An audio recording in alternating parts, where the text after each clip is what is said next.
Welcome to Broken&Obsessed, and this is my first healthy obsession. And by obsession, I mean it took me 21 years to get this car, and here's my proof. This is my poster from 1996 when the car came out. If you clicked on this video, you probably already know what a Dodge Viper is, but a quick overview. This is a 1996 Dodge Viper GTS, which is the most awesome car in the world. And if you disagree with me, I don't care, click off. It's powered by an 8-liter V10 engine, which is batshit crazy. 6-speed manual, of course, as all Vipers are, because that's the only way to have a car. By 2026 standards, this car is not that powerful, 450 horsepower. But in 1996, it was unheard of.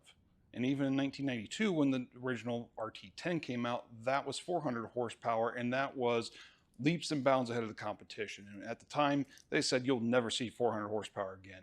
Then the 96 GTS came out with 450, and again, you'll never see that again. And by today's standards, this is less powerful than a Mustang GT. What does this have that a Mustang GT doesn't have? Nothing. Mustang's way better car. If you look at it from the perspective of creature comforts and technology, this is a purist car. You don't get more pure than this. There is no ABS, there is no traction control, there is no stability control, and I don't want it. If you want to put that stuff on a daily driver, go right ahead. Don't put it on a purist car. In my opinion, when 2013 Viper came out, they had to put all that crap on there. It should have said, warning, traction control on. Would make more sense, because that's what this car is nuts. You don't want it to be tame. So is this more nuts than a current Mustang GT? Yeah, it's significantly more nuts, in the sense that it's producing way more power at much lower RPM. The wheelbase is much shorter, which makes it a lot more snappy, and it weighs a little bit less, I believe. I think it's a couple hundred pounds lighter. So it's a lot more responsive, even though on paper it's about the same. It also has way more traction, which I'm going to touch on here in a second here. The back tires are 335s, or in imperial units, about 13.25 inches. The Mustang GT, if you get the base, the small little dinky tires come on are 255s. That's not enough tire to handle that power. Let's start with that. So the tires break loose pretty easy. With this car, it has so much grip with those 335s in the back. When it does go, you are going so fast that it's hard to recover. Now, have I gone that fast in this car? No, not really. I've only horsed around with this on autocross so far. The car's 30 years old, and why are we talking about it today? Well, it's 30 years old. It's a completely original car until, oil was leaking when I went to get it out this year. And here we are a month later, and I finally have it back together. And I took an opportunity to upgrade a couple of small things, but this is a completely stock car. What I do need to do, though, is replace seals. That's a lot of work, but I also want to have a little fun with this, and we'll get into that later. When I do take the time and clean the car up and replace those seals. My ultimate goal is to take this to a track. But I can't do that on the 30-year-old seals. It still has the original plastic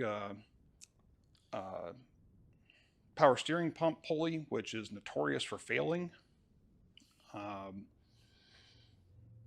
I mean, everything, all the seals in the engine are original, except for the oil pan that I just changed. So high risk if I was to try and track this. Frankly, it's kind of high risk if I take it for slightly long drive. I still do it. Last year, what was it, 1,100 mile round trip I think we took. So I still drive it and I still enjoy it. So what does this car have that Mustang doesn't? Brand spanking Mustang. Well, sex appeal.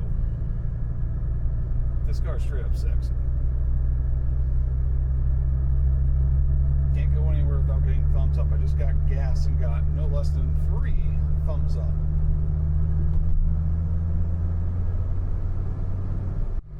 Though the car's a little noisy, it's not very refined. And yeah, 96 96 when it came out. It was a $70,000 car. Did you get $70,000 worth of your money? I'd say yes. But for somebody who's looking for a luxurious car, the most luxurious thing in this car are the seats, and they are comfy. With a Gen 2 Viper, probably a Gen 1 too. 2 1, 1 2, whatever. It likes to overheat. I don't know what they were thinking when they built this car and put a 3-quart radiator in there when it has an open slot for a 4th. There's no reason I should have to drive at 30 miles an hour in third gear pulling 1800 RPM to get enough water circulation to keep the engine from overheating. I should be able to drive in 4th and putt around at 1200 RPM. But there's not enough cooling capacity. So, $70,000 car 30 years ago, still an expensive car by today's standards. And they cheaped out. The dash, the hardest, cheapest plastic you can imagine. Scratches really easy. Hope it never cracks on me.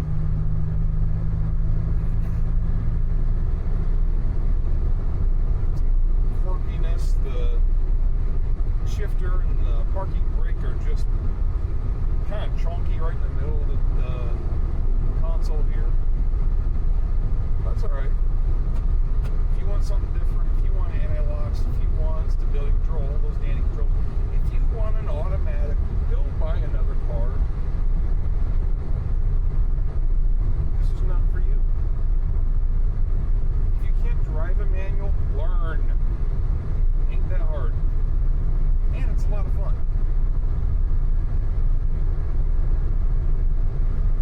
Be in control. I can go to any gear I want, control the RPM, control the power, instead of waiting for the computer to decide, what are you trying to do? I already know what I'm going to do before I get to the curve, before I get to the intersection, whatever it is.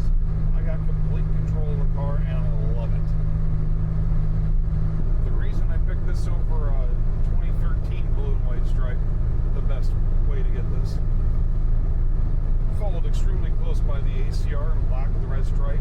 That is straight up gnarly looking up, amazing. But this is just pure beauty. The seats, that was actually a big decider. I don't have the greatest back, and these seats are just way more comfortable. Now, I said in the intro, I drive my cars. What do I mean by that? This is an original 96. Now, this is a salvage save. So, did I buy a damaged car when I could have bought a new one? Yeah. That's okay. I don't mind. But when I bought the car, this was a garage queen before I bought it. You can tell because when I bought it in 2017, it had 10,000 miles on it. That's it.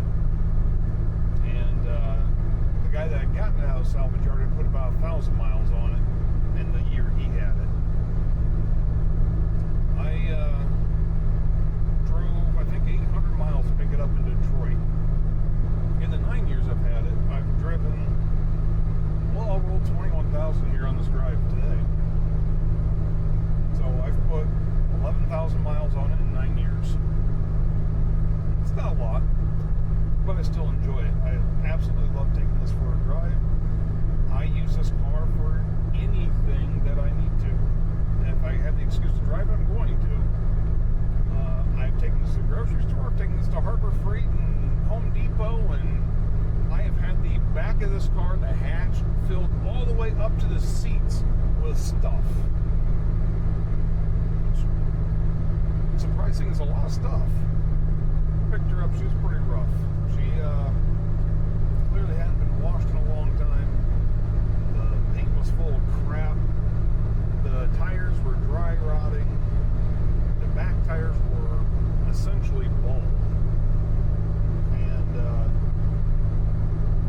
before getting new tires, I did one of the most comical things I've ever done in a car, which is take this around an autocross on a cold day that was also wet. There was no traction. I mean, I'm sitting like sawing on the wheel while going around a skid pad, and the car just kind of kept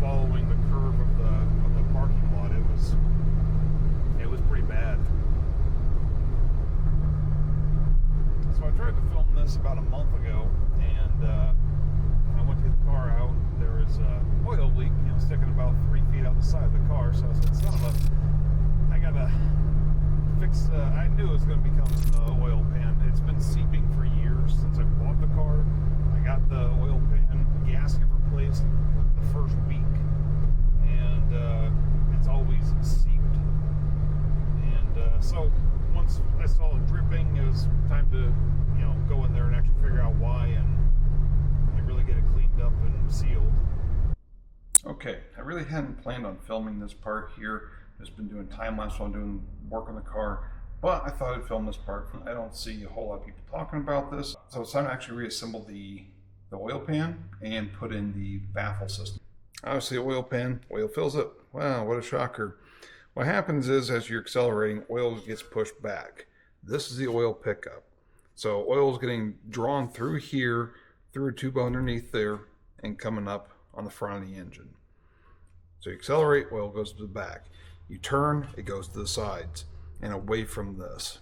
So what we're going to put in is some baffles that block the oil from moving to the back and getting pushed up against the sides on the outside of these posts. All right, first thing we're doing is putting the screen back in. This is just going to protect from large chunks. The drain plug is actually magnetic, which is a very nice feature I like to see in cars, just because it stops things from floating around too much. Also helps out your filter.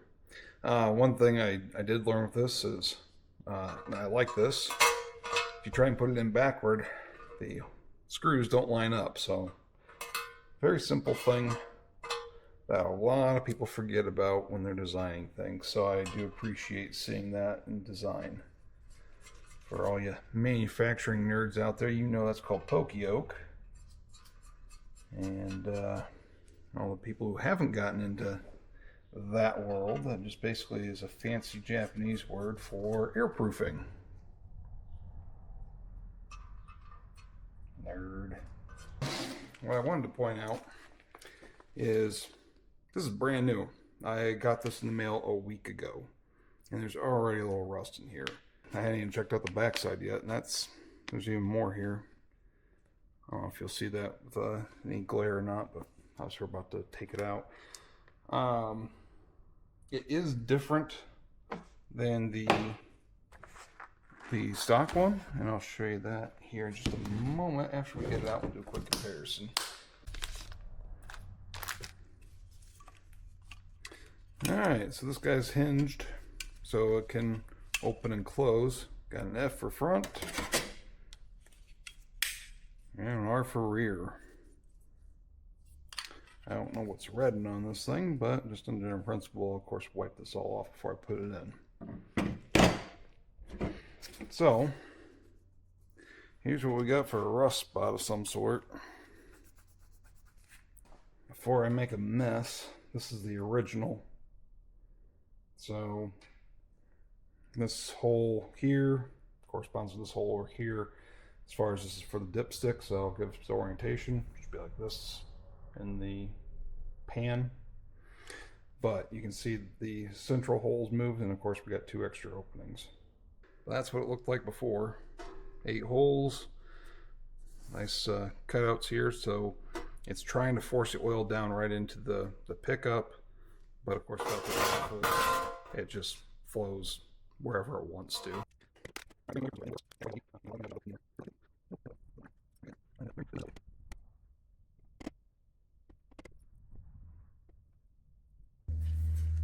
Alright, and here's your second side touched up. So, looks a lot better, but I'm sure it'll rust inside. And the original had a little bit of rust that looked almost identical. But in its defense, it had been in that car for 30 years. So, this is ready to go. So as I'm driving, this will flip open and allow oil that drops in the front to fall back into the pickup. And this one's backward. But, you know, think about hard acceleration, right? You know, well over, oh, I mean, I don't know, I never actually looked it up. I think this is probably close to 3/4 of a G. This one closes, and then when I hit the brake, anything that's built up here will get thrown forward right into the pickup. So The idea is to keep as much oil in this little spot as possible.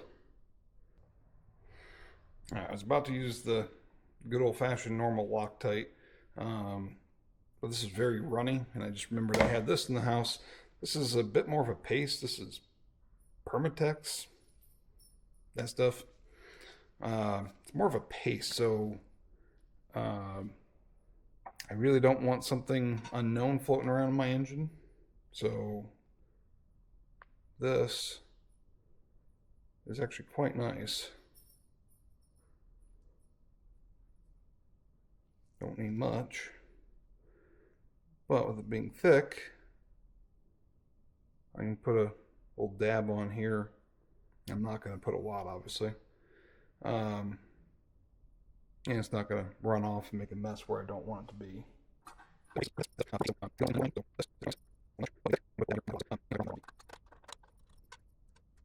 Alright, as always, you should do a function check before assuming that's done. But, very simply, this flops nice and loosely, and so does the one you can't see. It's way up in here.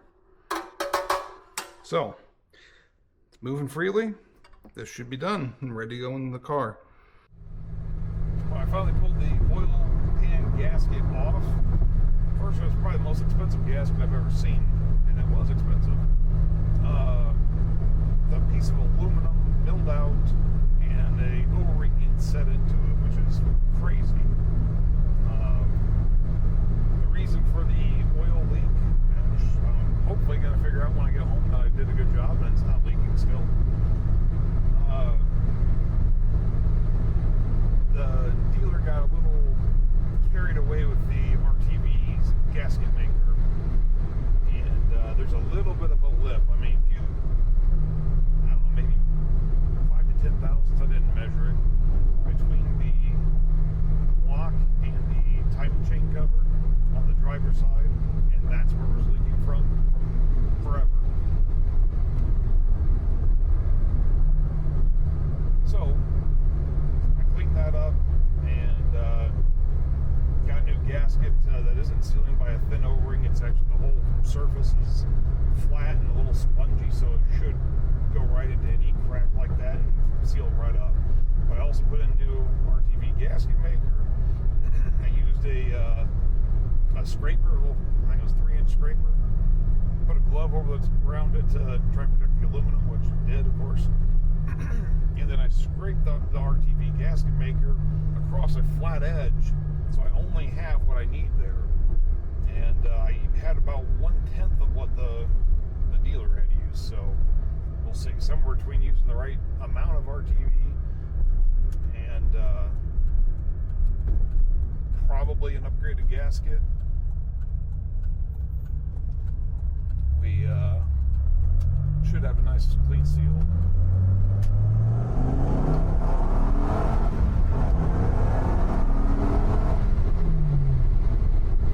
Not fun at all.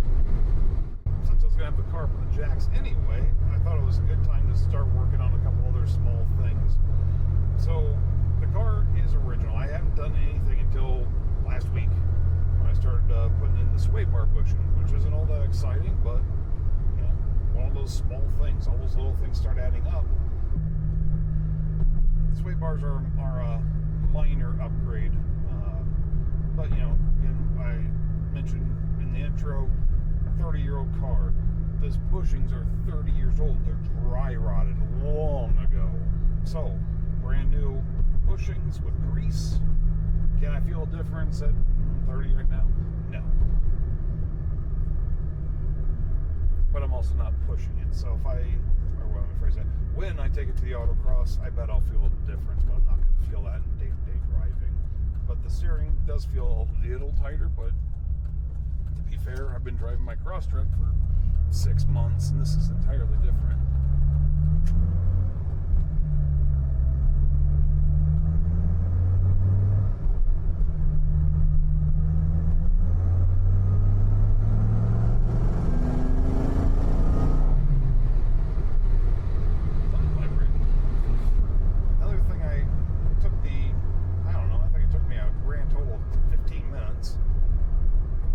Put in a skip shift. So, Viper, Corvettes, Mustangs, I'm sure there's others, have this god-awful feature, and it's a fuel economy thing. Thank you, G-Man. Where it tries to force you to go from from first gear to fourth gear while you're going slow. The only time that works, even in this car, with all this torque, is if I'm going downhill. That's the only time it works. Otherwise, you're dogging the engine as soon as you get the clutch out. So for $20, a jack stand, an M15 socket, and 15-20 minutes of my time, I no longer have that, and it's worth every friggin' penny. It is so annoying. One thing I'd like to look into, though, the lockout solenoid for fifth gear, so I don't go over too far and into reverse. It's kind of spotty whether it's going to work today or not, or I should say today. Any given shift, I have no idea if it's actually engaged or not, and I don't know why. I don't know if it's a computer thing or a solenoid or what. Something I gotta look into. While I was under there, also in doing the skip shift and all that fun stuff, skid plates out of the way. It was awfully scratched up from the accident. So I took the time and cleaned it up really well. Got it held in place vertically so it was scratched on both sides. Not sure how it was scratched on the top side, which should have been protected, but whatever. But I held it upright and went through and used some undercoating and cleaned up all of it. I touched up every last scratch, so it's completely protected, so it won't corrode. It wasn't protected for a very long time, and it really wasn't that bad. A couple of spots were starting to oxidize a little bit, but I never drive this car on a road that would be salted. Most people get their fun cars out in March when it starts to warm up. I wait till usually into May or beginning of June. Here we are a week before the 4th. I'm finally getting to drive my car. But while I was under there, cleaned up all kinds of scratches in the frame on that skid plate. Really doesn't cost a whole lot to do, just takes time. Had the skid plate off, went ahead and replaced the thin stamped aluminum bracket that holds the transmission in place, and put in a nice chunky piece of billet aluminum in there to try and stiffen the car up a little bit. How much of a difference it makes, I really don't know, but I was sold. That might be wasting money, we'll see.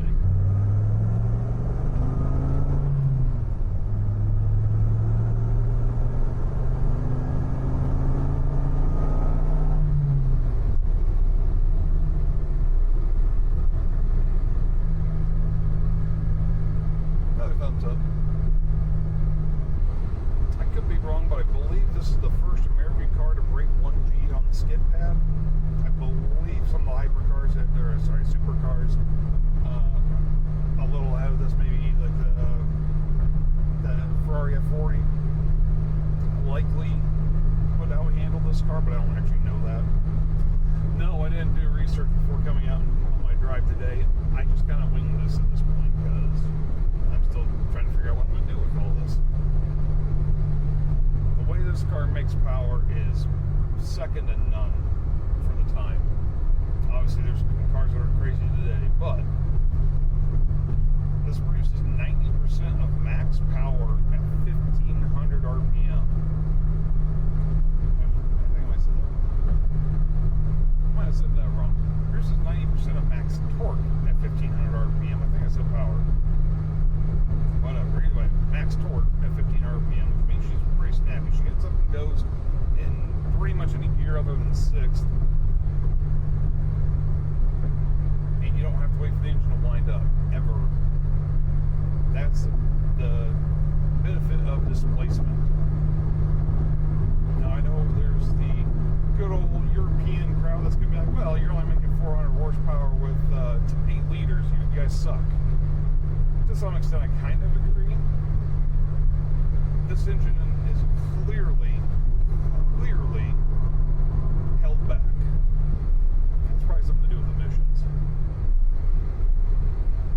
V driving a Dodge Viper.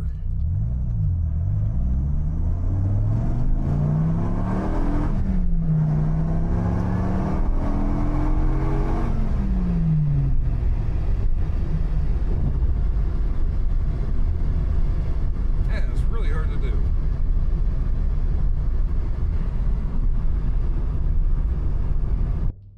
If this car doesn't get your heart racing, there is something wrong with you.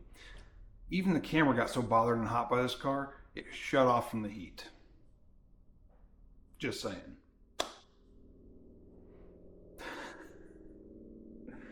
I'm a dork. I've already said I had this car for the last 9 years. Obviously, I'm not disappointed with driving my hero here. No regrets buying it whatsoever.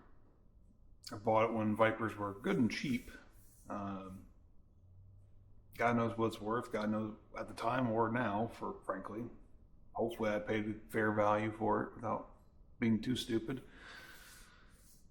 But they always say, never meet your heroes, and I'm pretty happy with mine. It's going to take some time, but I've already started saving up to start working on the car and start replacing all those old seals and taking the opportunity while I'm in there to improve the car and make it better overall. There's a grand total of 2 modifications that I'm going to do that are undoable, and that being said, I can still buy a couple of parts and put it back to stock. So I will hang on to every single part.